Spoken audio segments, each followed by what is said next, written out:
My name is Sarah Mitchell and my husband Ryan Mitchell, and I lived in a quiet little town just outside Springfield, Missouri. Our home was a small beige house with a white porch and 2 rocking chairs by the door. Every evening Ryan would come home from Henderson Auto Shop with dusty boots and grease on his hands, but always with a gentle smile. He would kiss me on the forehead, and in that simple moment, I felt safe and loved. I worked part-time at a Target nearby, and our life was simple yet beautiful. Frozen pizza on Fridays, Netflix on the couch, his head resting on my lap, and his soft voice whispering that I was all he ever needed. I truly believed him, and I felt that nothing could ever change us. Evenings were our favorite time. We would curl up on the couch, a box of frozen pizza between us, the soft glow of the TV filling the room. Ryan would rest his head on my lap, and I would run my fingers through his hair, as he whispered sweet words that made me feel like the most important person in the world. Our laughter was easy, our silences comfortable. Those nights were simple, but to me they were perfect. On our 4th wedding anniversary, Ryan surprised me with dinner reservations at a small Italian restaurant called Luigi's Garden. I wore a navy blue dress, he wore his cleanest jeans and a crisp white shirt. The candlelight was soft, the music slow. We laughed about work, complained about gas prices, and reminisced about how we first met.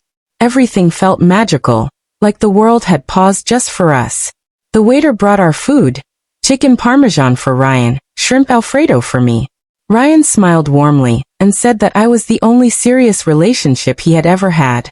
I laughed, and without thinking, I jokingly said he probably wouldn't want to hear how wild my past had been.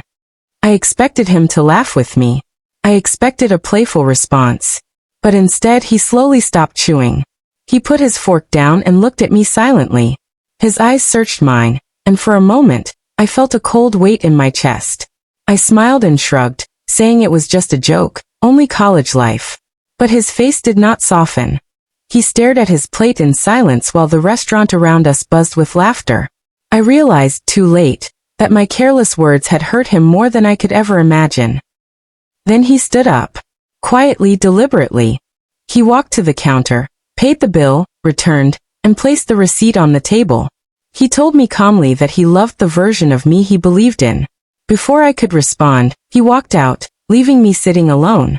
I was surrounded by the chatter of other diners, the clinking of glasses, but it all sounded distant, like a cruel echo of the life I thought I had. I drove home shaking, calling his phone again and again. No answer. The house was dark. His truck was gone, his boots gone, even his toothbrush was gone. On the kitchen counter, a small note remained. He needed space, he wrote. Space to understand what he thought he knew. The silence hit me harder than any words ever could. Days passed, then weeks. I sent messages, emails, voice notes, desperate apologies. But there was no reply. Neighbors asked where he was, and I had no answer. Each night I cried quietly, replaying that one careless sentence in my head over and over, wondering how everything had fallen apart so quickly. One evening I drove past Henderson Auto Shop. His truck was there. He was laughing with coworkers, the same warm smile on his face. My hands shook. My chest ached. I wanted to run inside, to beg him to listen, but fear held me back. I sat in my car, watching him, knowing that he was already learning how to live without me. A week later, divorce papers arrived. I signed them with trembling hands, tears dropping onto the pages. It felt like I was signing away not just my marriage, but my future, my home, my best friend, and the life I had imagined forever. After the divorce was finalized, I moved into a small one-bedroom apartment near the edge of town. The walls were thin, the neighbors loud, but the loneliness inside was louder than anything I had ever known. I lay awake at night, replaying that dinner in my head, wishing I could take back just a few seconds of words. Months passed. The pain slowly turned into quiet acceptance. I began taking long walks in the evenings to escape the quiet apartment. The streetlights turned on one by one.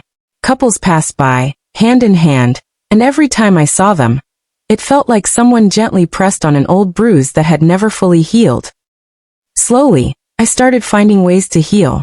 I joined a community gym, took short trips to nearby lakes and parks, learned new recipes, and planted flowers on my balcony.